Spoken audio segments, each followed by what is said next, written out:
এবারের সিজনে বিপিএল এর টিকিট বিক্রি হয়েছে প্রায় 12,48,00,000 টাকার। অন্যদিকে জানেন কি, শুধু ঈদ উল ফিতরে মুক্তি পাওয়া বাংলা সিনেমা দেখতে দর্শক এক মাসে কত টাকার টিকিট কিনেছেন? সেটা চমকে ওঠার মতো তথ্য। মুক্তির 4 সপ্তাহ শেষে কোন ছবি কত আয় করেছে তারও একটা হিসেব পাওয়া গেছে। জেনে খুশি হবেন, প্রযোজকরা টিকিট বিক্রির পরিমাণ নিয়ে বেশ সন্তুষ্ট। বলেছেন, আশার আলো দেখাচ্ছে বাংলা সিনেমা। ঈদ উল ফিতরে মুক্তি পাওয়া সিনেমাগুলো প্রদর্শনীর মাস পেরিয়েছে, এখনও দর্শকদের দেখা শেষ হয়নি বলে হল থেকে নামেনি ছবিগুলো। এমনকি বিশেষ ব্যবস্থায় অনেক জেলা ও উপজেলায় চলছে এই সিনেমাগুলো। বিশেষ করে শাকিব খানের বরবাদ সিনেমা আছে আগ্রহের শীর্ষে।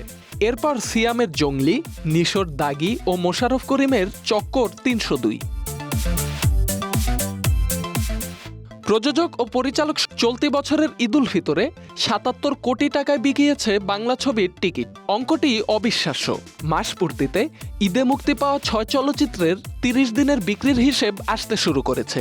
এর মধ্যে ব্যবসা করেছে 4টি ছবি। যদিও এই হিসেব আক্ষরিক নয়, কারণ দেশে এখনো গড়ে ওঠেনি বক্স অফিস ব্যবস্থা।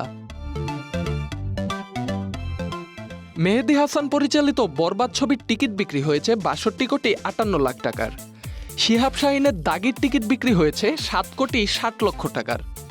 এম রহিমের জঙ্গলির টিকিট বিক্রি হয়েছে ৫,২,০০,০০০ টাকার।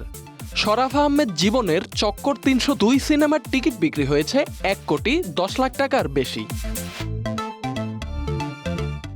সিনেমার ব্যয়ের তুলনায় এই পরিমাণ টিকিট বিক্রি নিয়ে সন্তুষ্ট নির্মাতারা।